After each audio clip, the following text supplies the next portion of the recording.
Hari ini kita akan belajar firman Tuhan.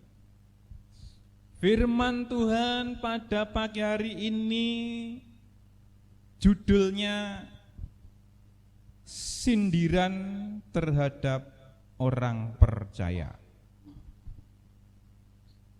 Judulnya sindiran terhadap orang percaya. Sindiran. Jadi nanti yang akan kita pelajari ini adalah sindiran. Sindiran untuk orang percaya. Orang percaya itu siapa? Orang percaya itu siapa? Iya, kita. Kita ini orang percaya. Dan nanti kita akan disindir oleh firman Tuhan. Siapa yang disindir? Kita. Kita itu ya jemaat, ya gembala, ya majelis. Ya pokoknya kita orang percaya ini yang akan disindir. Padahal saudara, dulu ketika saya belajar waktu masih kuliah teologi, ada satu pelajaran namanya pelajaran homiletik. Homiletik itu pelajaran tentang berkhotbah. Nah, dalam berkhotbah sebagai seorang hamba Tuhan, dalam berkhotbah itu ternyata ada banyak pantangan. Ada banyak hal yang harus dihindari dalam khotbah. Dan salah satunya adalah khotbah tidak boleh menyindir orang. Itu pantangan. Khotbah tidak boleh menyindir orang. Itu pantangan yang pertama. Pantangan yang kedua, khotbah tidak boleh untuk melampiaskan amarah. Jadi karena tadi pagi Pak Gembala ribut dengan Ibu Gembala, wah sampai di mimbar jemaat dimarah-marahi. Aku salah ya apa, Pak Gembala marah-marah. Ya, itu pantangan yang kedua, tidak boleh marah. Ya, khotbah bukan untuk marah. Yang ketiga, pantangannya adalah khotbah itu tidak boleh untuk curhat. Ya, khotbah untuk tidak boleh curhat. Angel yo, ternyata ya susah. Ya, tapi walaupun susah, saya selalu berusaha. Selalu berusaha bagaimana saya menyampaikan firman yang tidak ada tendensi menyindir, untuk meluapkan amarah, untuk curhat, gitu ya. Itu selalu saya usahakan semaksimal mungkin. Tapi walaupun demikian, masih ada pula jemaat yang tersinggung oleh perkataan gembala. Siapa yang pernah tersinggung dengan khotbahnya Pak Gembala, angkat tangan. Bu Bejo, jujur sekali. Windy, siapa lagi? Joy. Wah, saya suka dengan orang-orang jujur seperti ini ya. Tersinggung dengan khotbahnya Pak Gembala. Tapi saudaraku, saya sudah berusaha semaksimal mungkin supaya khotbah saya tidak menyinggung orang. Pertanyaan yang kedua, siapa yang pernah tersinggung dengan firman Tuhan? Angkat tangan. Ada Pak Yosef. Siapa lagi? Ada Isa. Oh, Windy lagi, Joy lagi. Siapa lagi yang pernah tersinggung oleh firman Tuhan? Ibu Bejo lagi. Kok orangnya hanya itu? Kita ini yang hadir 135 orang loh. Yang angkat tangan cuma 7 orang. Oh, mewakili. Oh, yang sana PKB, sana Demokrat. Sana Bintang Bulan. Perwakilan ya. Oke. Saudaraku, kalau kita tersinggung oleh atau kepada pengkhotbah, penyampai firman, ya, saya kasih tahu bahwa pengkhotbah tidak pernah memiliki tujuan untuk menyinggung atau menyindir, ya. Jadi kalau ada yang tersinggung, ada yang tersindir, ya itu sebuah ngepasi aja, ya, ngepasi, ya. Tapi ternyata firman Tuhan ada yang menyindir kita, ini masalahnya. Dan saya bersyukur kalau ada orang yang tersinggung, tersindir oleh firman Tuhan. Karena berarti itu ada respon. Berarti firman Tuhan itu nancep dalam hati, mak jeleb. Seperti orang menancapkan linggis di tanah yang lumpur itu, jeleb. Nah, firman Tuhan masuk dalam hati, jeleb. Tersinggung. Ya kalau tersinggung oleh firman Tuhan enggak masalah. Berarti kita memang lagi serius mendengarkan firman Tuhan. Iya toh? Tersinggung untuk membawa perubahan luar biasa. Oke. Siapakah yang menyindir dalam firman Tuhan ini? Kita akan membaca kitab Yunus pasal yang pertama. Yunus pasal yang pertama.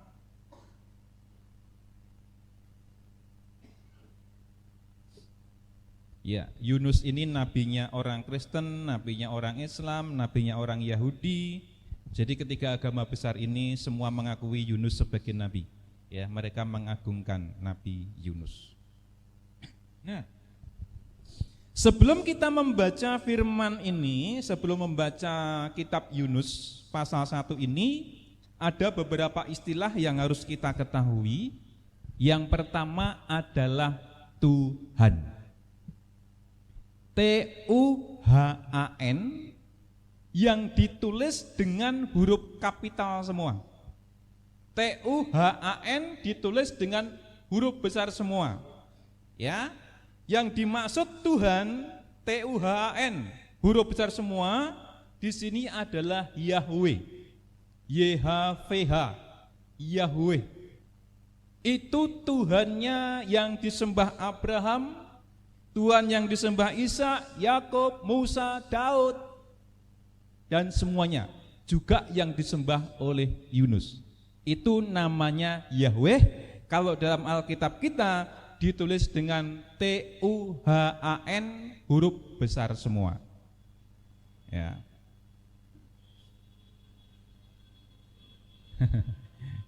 Dia enggak tahu kalau kita lagi ibadah.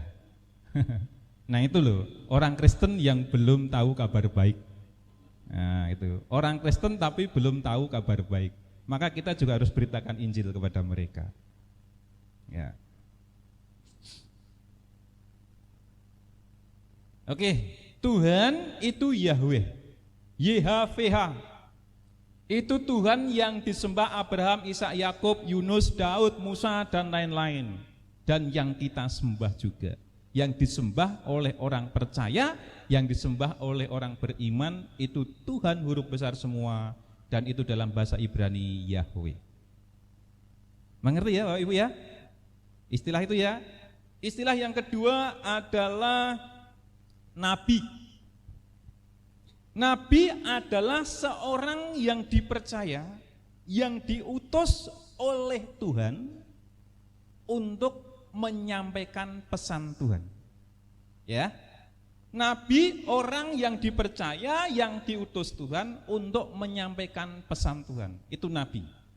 Ya, dan Yunus ini adalah seorang nabi. Dia dipercaya untuk menyampaikan pesan Tuhan. Istilah yang keempat adalah Allah masing-masing. Ya. Tadi kita sudah apa yang pertama tadi? Tuhan. Sudah tahu ya Tuhan itu siapa? Sudah tahu ya? Yang kedua itu nabi, sudah tahu ya nabi siapa ya? Yang ketiga adalah Allah masing-masing. Jadi dalam kitab Yunus nanti kita akan menemukan istilah Allah masing-masing. Yang dimaksud Allah masing-masing itu adalah dewa-dewa yang disembah oleh para penyembah berhala. Mereka menyembah Allahnya masing-masing. Yang itu menyembah Allahnya, yang itu menyembah Allahnya, yang itu menyembah Allahnya. Mereka menyembah Allah masing-masing. Itu adalah dewa-dewa yang disembah oleh penyembah berhala. Istilah yang keempat, ini yang mungkin Bapak Ibu belum pernah dengar. Istilah yang keempat adalah Goyim. G-O-Y-I-M. Goyim. Bisa ucapkan kata ini? goyim. Goyim adalah orang-orang yang belum mengenal Tuhan. Bangsa di luar Yahudi. Orang-orang yang tidak mengenal kepada Tuhan huruf besar semua, Yahweh. Ya. Di luar itu disebut orang-orang goyim.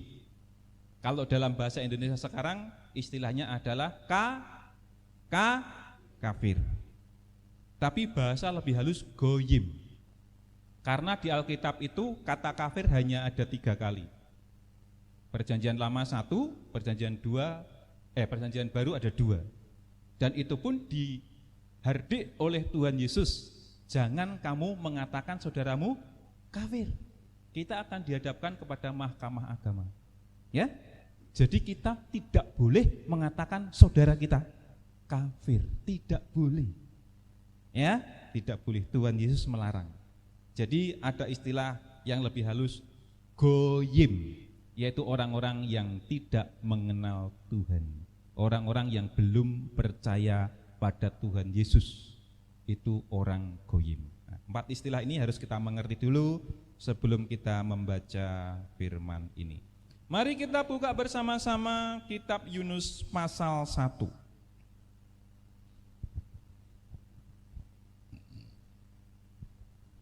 Ada yang namanya Yunus? Ada yang kenal Yunus? SPC? Di SD Imres Madio ada Pak Guru Yunus. Ya. Yunus pasal 1 ayat 1. Ayat 1, mari kita baca bersama-sama ayat 1. 1, 2, 3. Datanglah firman Tuhan kepada Yunus bin Amitai demikian. Oke. Ya. Datanglah firman Tuhan. Tuhannya udah besar apa kecil? Semua apa di depan saja? Semua. Ya, berarti dia adalah Yahweh. Ya, Yahweh. Tuhan yang disembah oleh Abraham, Ishak, Yakub, ya. Nah, Tuhan berfirman kepada Yunus, dan Yunus ini adalah seorang nabi. Berarti Tuhan hendak menyampaikan pesan kepada Yunus supaya disampaikan kepada umatnya. Ya, Yunus, aku mau pesan sesuatu. Aku mau utus engkau karena engkau adalah nabi, orang kepercayaanku. Ya. Apa yang diperintahkan oleh Tuhan? Ayat yang kedua, 1, 2, 3. Bangunlah, pergilah ke Niniwe, kota yang besar itu, berserulah terhadap mereka, karena kejahatannya telah sampai kepadaku. Oke. Ternyata Yunus dipanggil oleh Tuhan, mau diutus supaya berseru. Berseru itu bagaimana? Ya? Bersuara. Berseru, menyampaikan sebuah berita, pengumuman, berseru. Ya. Pergilah ke Niniwe. Ya. Jadi Yunus disuruh pergi ke Niniwe, ke sebuah kota namanya Niniwe. Untuk apa? Untuk berseru. Kenapa Yunus harus berseru terhadap mereka? Karena kejahatannya telah sampai kepadaku. Kira-kira apa yang harus diserukan oleh Yunus? Tuhan melihat ada sebuah kota namanya kota Niniwe, penduduknya banyak, orangnya jahat-jahat. Tuhan mengutus Yunus datang ke sana untuk menyerukan sesuatu, untuk berseru. Kira-kira apa yang harus diserukan Yunus kepada mereka? Ya, bertobatlah. Bertobatlah karena kamu banyak dosa, bertobatlah. Ya, itu perintah Tuhan kepada Yunus. Tetapi apa respon Yunus? Ayat yang ketiga. 1, 2, 3. Tetapi Yunus bersiap untuk melarikan diri ke Tarsis, jauh dari hadapan Tuhan. Ia pergi ke Yafo dan mendapat di sana sebuah kapal yang akan berangkat ke Tarsis. Ia membayar biaya perjalanannya, lalu naik kapal itu untuk berlayar bersama-sama dengan mereka ke Tarsis, jauh dari hadapan Tuhan. Ya, Yunus itu seorang nabi yang dipercaya oleh Tuhan, diutus ke kota Niniwe karena mereka sudah melakukan kejahatan, supaya Yunus menyerukan pertobatan. Tapi apa reaksi Yunus?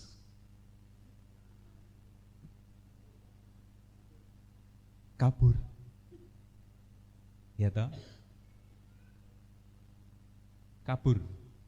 Dia disuruh ke Niniwe, itu harusnya dia bisa menempuh dengan jalan darat.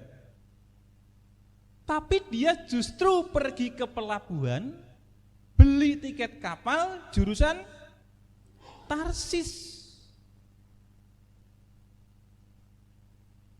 Ini misalnya Pak Gembala punya orang kepercayaan. Pak Gembala punya orang kepercayaan ketua majelis, Bapak Rey. Ya, saya bilang begini, Pak Rey, tolong besok pergi ke Yaro ya. Ada apa Pak? Waduh, di sana orang-orangnya rusak. Misalnya ya, ini cuma misal. Di sana banyak orang yang melakukan pelanggaran-pelanggaran. Jadi tolong Pak Rey datang ke Yaro, sampaikan kabar ini supaya mereka bertobat. Oh iya Pak, pagi-pagi dia ke Bondan, Mbak, ada tiket ke Biak. Ada tiket ke Biak. Oh ada Pak. Akhirnya Pak Rai pergi ke Samobosa, naik kapal menuju Biak. Ya, ini ilustrasi supaya kita lebih mengerti. Kira-kira, ini contoh hanya contoh. Kira-kira menurut saudara, Pak Rai ini orang yang bagaimana? Tidak taat, apalagi? Mau jalan-jalan, apalagi? Dia orang kepercayaan saya loh ini. Saya suruh pergi ke Yaro, boleh naik ojek, boleh naik motor. Tapi dia beli tiket kapal, malah pergi ke Biak. Ini kira-kira orang apa ini Pak Rai? Tidak taat, tidak bisa dipercaya. Apa? Tidak bertanggung jawab, pura-pura enggak dengar. Ya. Nah, ini yang dilakukan oleh Yunus. Ya, Yunus seorang nabi kepercayaan Tuhan, disuruh ke Niniwe karena di sana orang-orang perlu pertobatan. Dia malah pergi ke tempat yang jauh, berlayar ke Tarsis. Saudaraku, ini adalah sebuah sindiran. Ini sindiran buat orang-orang percaya. Yunus itu orang percaya, orang beriman. Firman ini menyindir orang-orang percaya. Kadang-kadang kita sudah mendengar firman Tuhan, kamu harus ini, kamu jangan ini, tapi kita tidak pernah melakukannya. Ya. Ini sindiran buat kita. Yunus itu orang percaya, orang beriman. Kita ini juga orang percaya, orang beriman. Tapi berapa sering kita melanggar firman Tuhan, kita mengabaikan firman Tuhan, kita tidak taat pada perintah-perintahnya, dan kadang-kadang kita tidak menyadari hal itu. Ya tak? Contoh. Ini saya mewakili Tuhan, ya. Seorang gembala kan wakil Tuhan ya. Saya mewakili Tuhan. Saya bilang, Robi, kau berhenti sudah. Jangan sabung ayam lagi.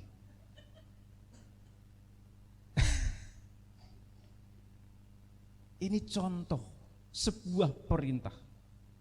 Tapi ternyata Robi walaupun rajin ke gereja, tiap hari dia sabung ayam. Pertanyaannya adalah, apakah ada orang-orang percaya, orang-orang beriman, orang-orang Kristen, tapi masih suka berjudi? Ada gak? Ada enggak? Di sini ada enggak? Hah? Siapa yang bilang ada tadi? Masih ada orang Kristen jemaat Getsemani masih berjudi? Ada? Kadang-kadang. Duduknya sebelah kanan apa kiri? Di luar. Pakai baju apa? Ini loh saudaraku, firman ini menyindir kita. Yunus itu seorang nabi, seorang kepercayaan, dia bisa berkomunikasi langsung dengan Tuhan. Tapi disuruh ke Niniwe, malah pergi ke Tarsis. Yang disuruh apa? Yang dilakukan beda. Iya toh? Firman Tuhan bilang, kasihilah musuhmu. Ya toh? Ampuni seorang akan yang lain. Tapi apakah kita sudah melakukan hal itu? Kalau kita belum melakukan itu, berarti kita sama dengan Yunus. Kita punya status sebagai orang percaya, kita punya status sebagai anak Tuhan, tapi kita tidak mau melakukan firman Tuhan. Bantah, melawan. Ya, ini firman Tuhan menyindir orang-orang percaya, menyindir Bapak Ibu, menyindir juga saya. Apakah kita sudah mau melakukan firman Tuhan atau kita melawan? Oke, sindiran pertama. Sindiran kedua. Tadi sampai ayat berapa? 3. Berarti kita lanjut ayat 4. Sama-sama 1, 2, 3. Tetapi Tuhan menurunkan angin ribut ke laut, lalu terjadilah badai besar, sehingga kapal itu hampir-hampir terpukul hancur. Saudaraku, ketika Yunus tidak taat kepada Tuhan, maka Tuhan itu memberikan sebuah teguran. Diberi angin ribut, diberi badai, diberi gelombang, kapalnya terombang-ambing sebagai teguran. Nus, kenapa kamu enggak dengar perintahku? Ya, sebuah teguran.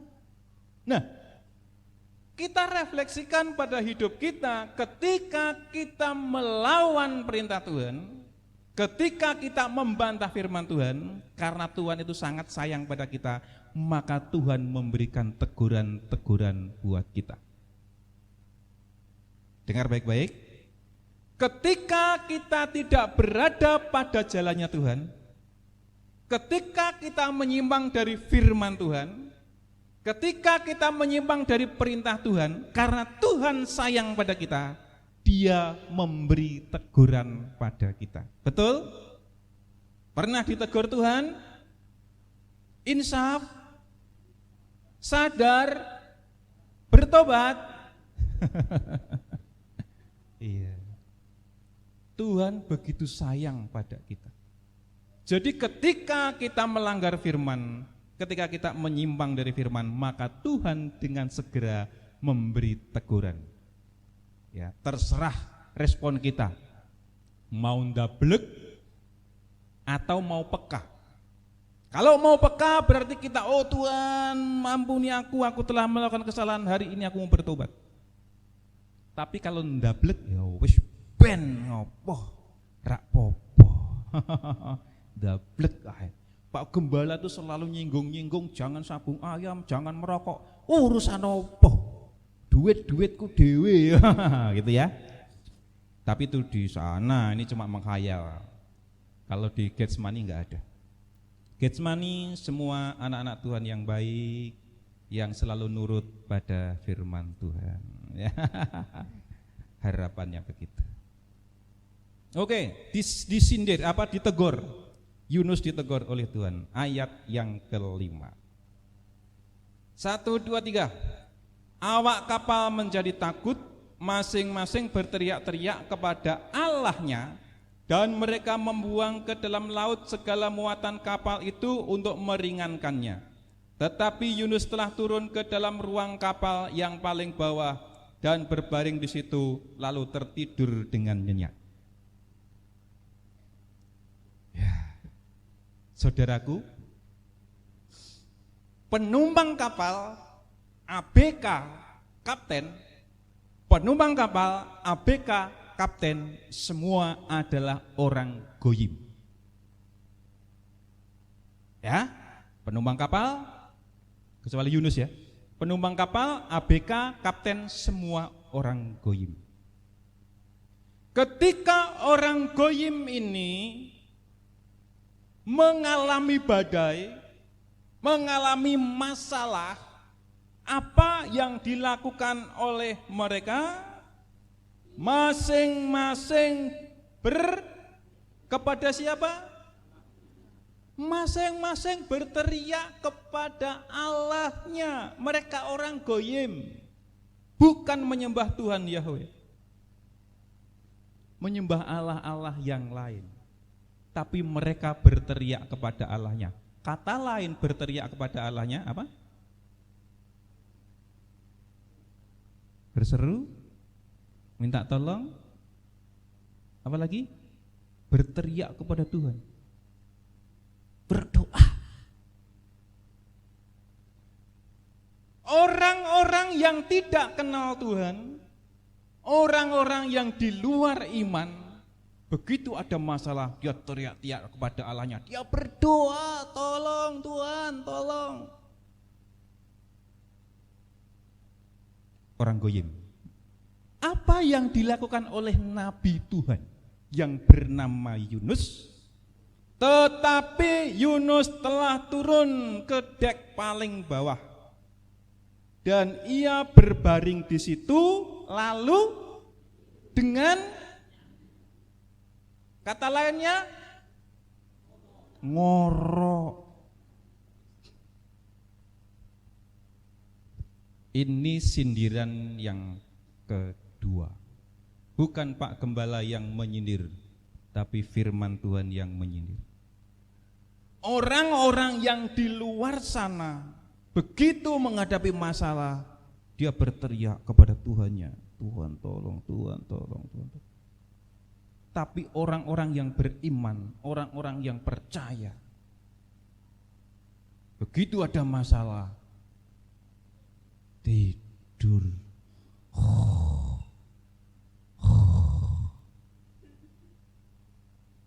Saya mau bertanya, pagi-pagi jam 4.30, pagi-pagi jam 4.30, apa yang saudara dengarkan? Iya. Saudara lagi ngapain? Aduh, Yunus nih bagaimana Tanus?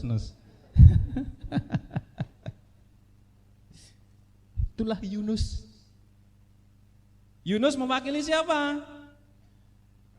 Orang percaya. Ketika orang-orang lain pagi-pagi sudah berdoa untuk menyampaikan masalahnya kepada Tuhan, tapi orang-orang yang sudah percaya, yang mengaku sebagai anak-anak Tuhan,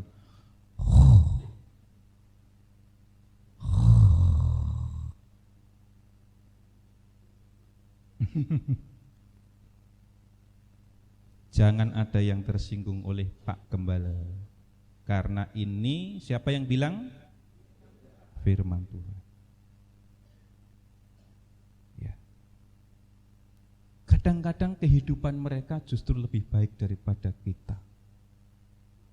Ya. Kenapa?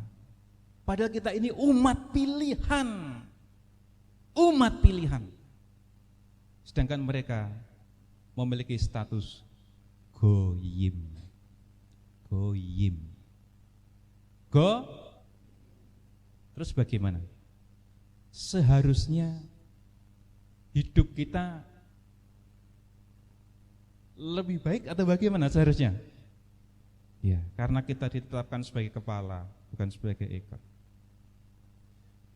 Malu ya kadang-kadang ya kalau kita baca firman ini ya. Malu enggak? Malu, oke.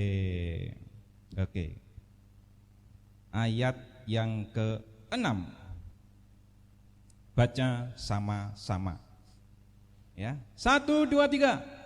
Datanglah nahkoda mendapatkannya sambil berkata, bagaimana mungkin engkau tidur begitu nyenyak? Bangunlah, berserulah kepada Allahmu, barangkali Allah itu akan mengindahkan kita sehingga kita tidak binasa. Siapa bicara kepada siapa? Nahkoda bicara kepada nahkoda tadi orang apa? Orang goyim. Yunus orang percaya. Apa yang dilakukan oleh orang goyim kepada orang percaya? Suruh berdoa. Ya Tuhan, ya Tuhan. Yunus seorang nabi mendapat nasihat dari nahkoda kapal yang orang goyim supaya berdoa. Ayo, gimana ini?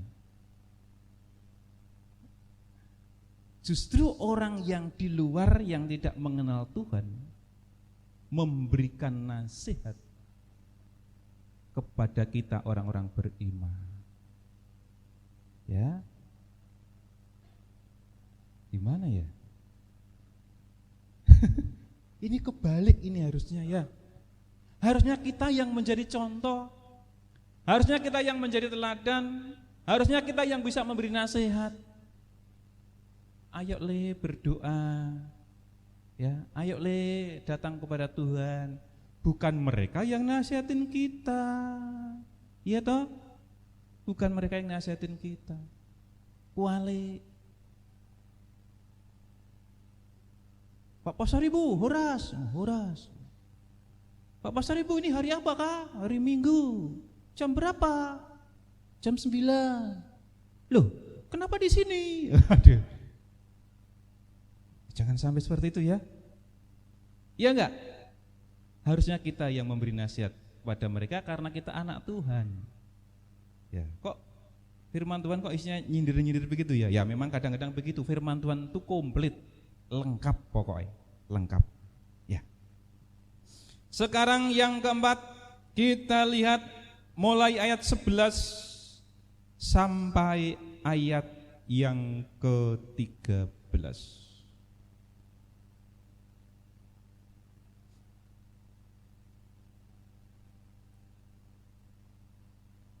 Mari kita baca 11, 12, 13. 1, 2, 3. Bertanyalah mereka, akan kami apakan engkau supaya laut menjadi reda dan tidak menyerang kami lagi, sebab laut makin bergelora. Sahutnya kepada mereka, angkatlah aku, campakkanlah aku ke dalam laut, maka laut akan menjadi reda dan tidak menyerang kamu lagi. Sebab aku tahu bahwa karena akulah badai besar ini menyerang kamu. Lalu berdayunglah orang-orang itu dengan sekuat tenaga untuk membawa kapal itu kembali ke darat.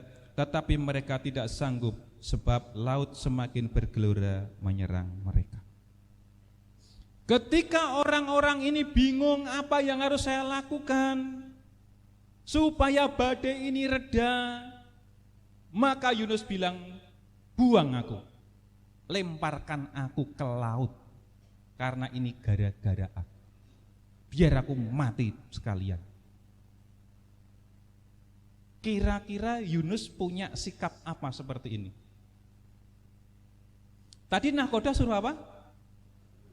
Suruh berseru, suruh berdoa. Ya toh? Tapi Yunus pilih apa?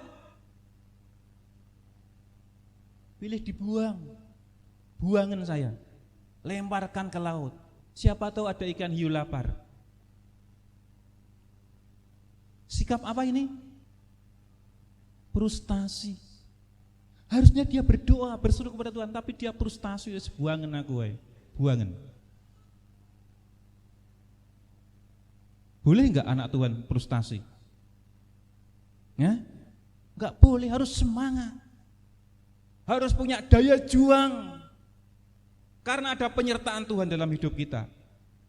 Jangan frustasi. Masalah begini kok frustasi.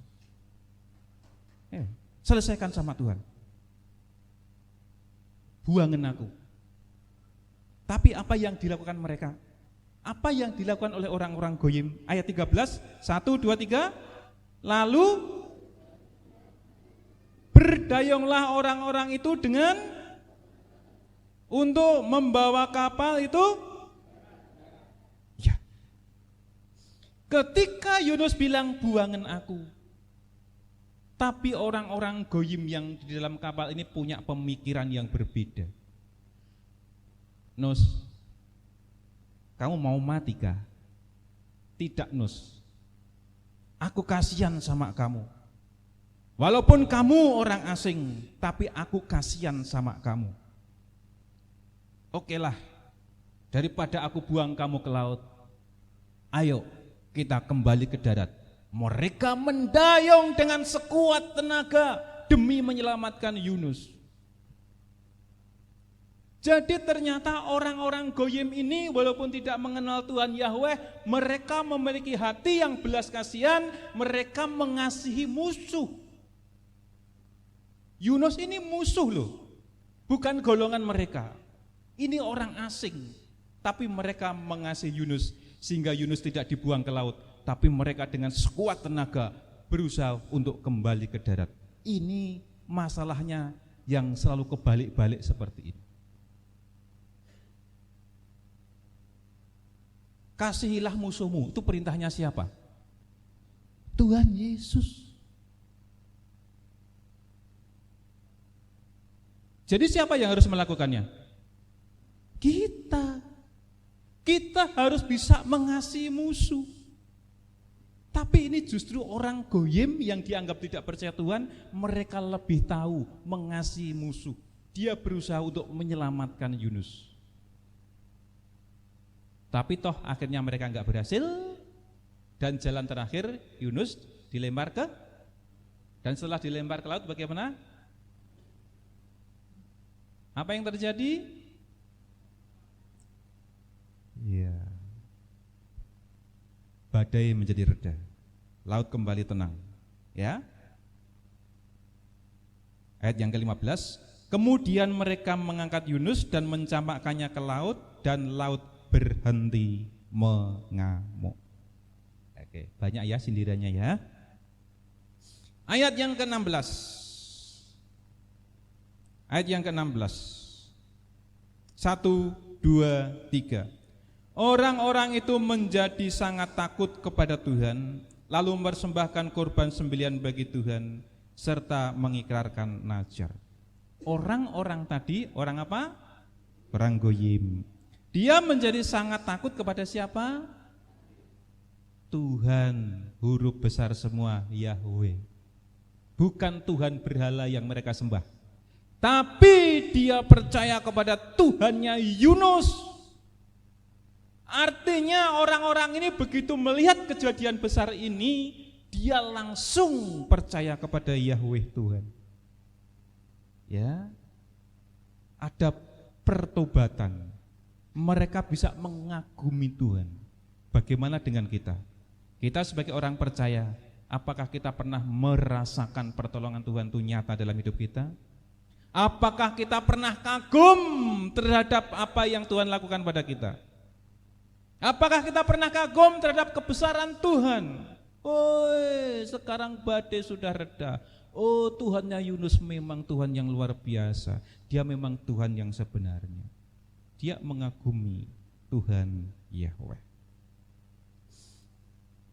Ayat yang ke-17. 1, 2, 3.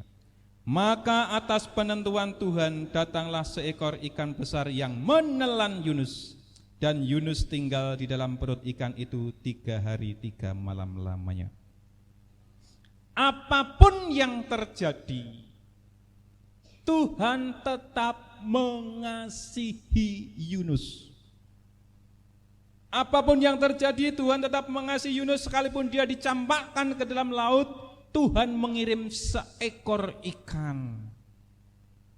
Ya, seekor ikan, bukan ikan ekor kuning, bukan ikan piranha.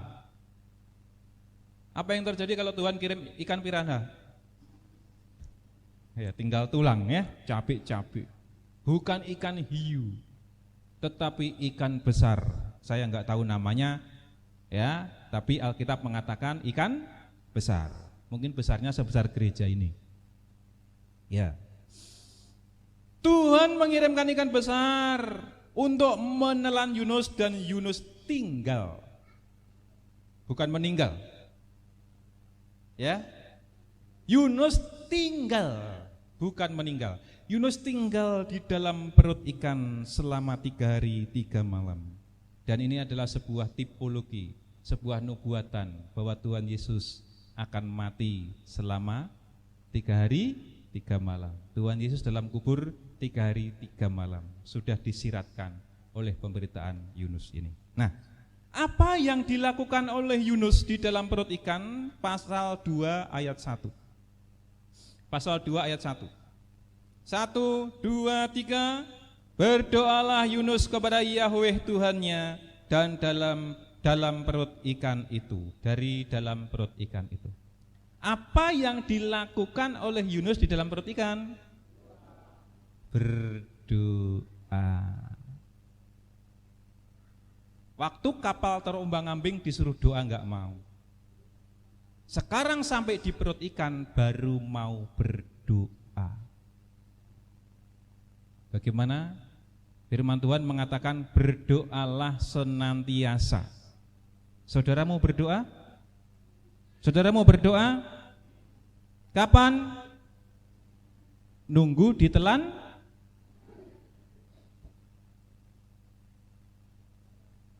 Yunus ini enggak mau berdoa. Orang-orang goyim berdoa, dia tidur.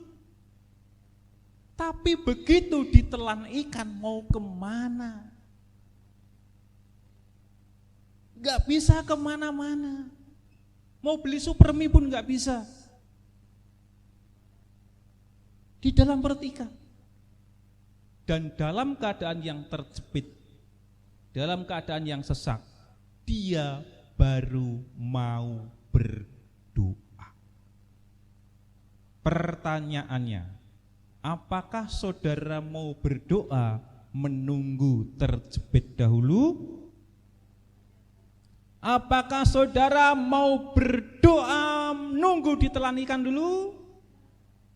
Jangan, sebelum kita terjepit, sebelum kita kepepet. Tahu kepepet? Terjepit. Air sudah sampai leher. Tuhan, tolong Tuhan. Waktu air di mata kaki, enggak apa-apa, saya masih bisa jalan. Sampai selutut, bisa, aku masih bisa jalan ini. Sampai sepinggang, aku bisa renang. Sampai di leher, Tuhan tolong.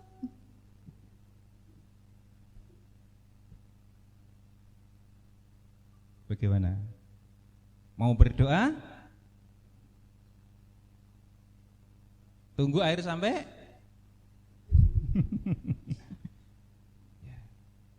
doa itu nafas.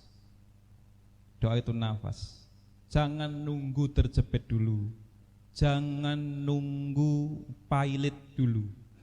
Jangan nunggu terpuruk dulu. Baru berseru kepada Tuhan. Berdoalah senantiasa. Saat ini saatnya kita berdoa. Ada yang sakit perlu didoakan. Ada yang diganggu roh jahat perlu didoakan. Ya. Kalau kita mengalami sakit, doa.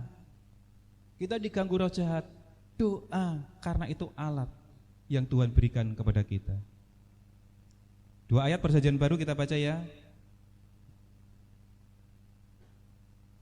Yakobus saja. Yakobus pasal 4 ayat yang ke-7. Yakobus pasal 4 ayat yang ke-7, saya yang baca. Karena itu tunduklah kepada Tuhan. Ini syarat. Syaratnya apa? Tunduk kepada Tuhan, artinya hidup dalam kebenaran. Hidup benar. Karena itu tunduklah kepada Tuhan dan lawanlah iblis, maka ia akan lari. Jadi ketika kita diganggu oleh iblis, diganggu oleh setan, diganggu oleh roh jahat, kita hidup benar di hadapan Tuhan dan kita berdoa, dia akan lari. Syaratnya adalah hidup benar, tunduk kepada Tuhan.